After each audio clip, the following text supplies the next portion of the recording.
إن الحمد لله نحمده ونستعينه ونعوذ بالله من شرور أنفسنا ومن سيئات أعمالنا. We begin with the praise of Allah subhanahu wa ta'ala. We seek assistance and we seek refuge from the evil within ourselves and from the evil of our actions. And we send salutations to the Prophet Muhammad sallallahu alayhi wa sallam.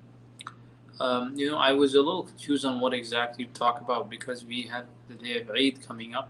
So I didn't want to deviate from this topic. So inshallah ta'ala, just a small reminder, for the things and the etiquettes. Inshallah, we'll not be talking about al-Bahr al-Raiq because I feel it is more appropriate to mention some of the things that we need to do before we head out for Eid. Inshallah ta'ala, take this as a reminder. As many of you are already aware, but inshallah, in case you have forgotten some few things here and there, I hope inshallah ta'ala this becomes a reminder. The first thing, as tomorrow is going to be Eid, al-ightisal, ghusl before you go. Then making a niyyah, just how you make niyyah for ghusl al-jum'ah, you'll make a niyyah that this ghusl is for Eid. The second thing, brothers, is for Eid al-Fitr, we eat before we go out. For Eid al-Adha, it is actually the opposite. That is, you will not eat until you come back from your salah. And it is preferred that you eat from the meat. Obviously, it's going to be very difficult for some of you because by the time you slaughter your meat, maybe it's 1 or 2 o'clock. But it is ideal that you eat the meat that you slaughtered, and you eat after you come back from your prayer.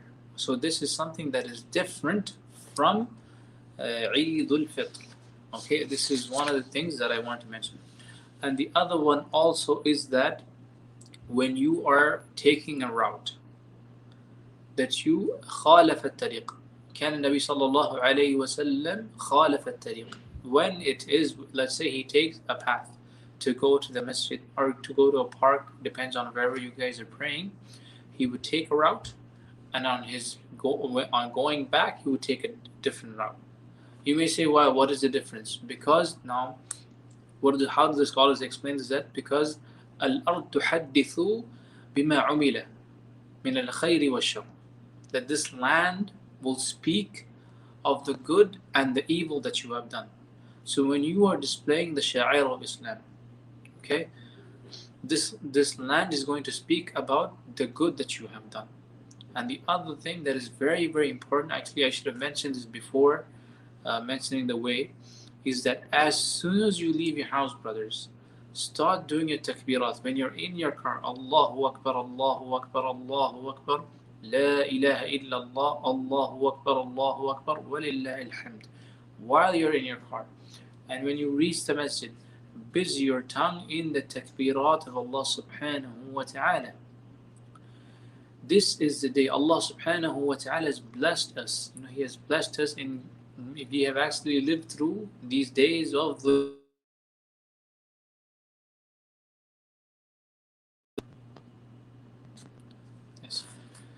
so make sure you take benefit of every second that you have, brothers, of takbir.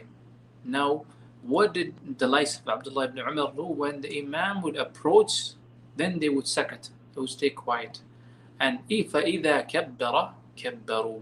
So if he says Allahu Akbar, and they would continue.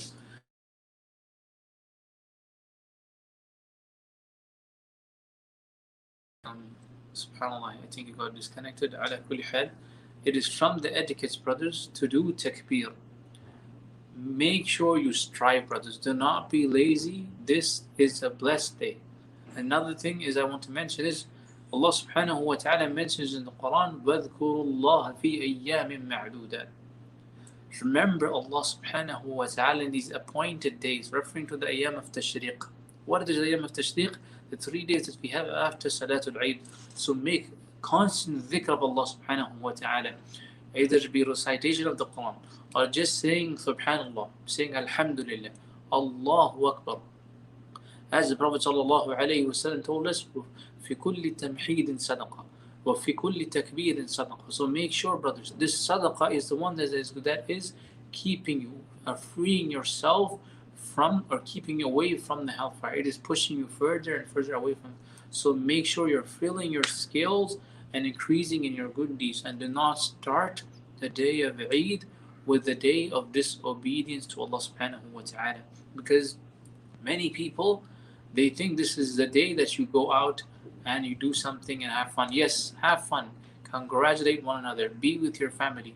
كُلُوا وَاشْرَبُوا وَلَا تَسْرِفُوا. So eat and drink and do not be extravagant, brothers.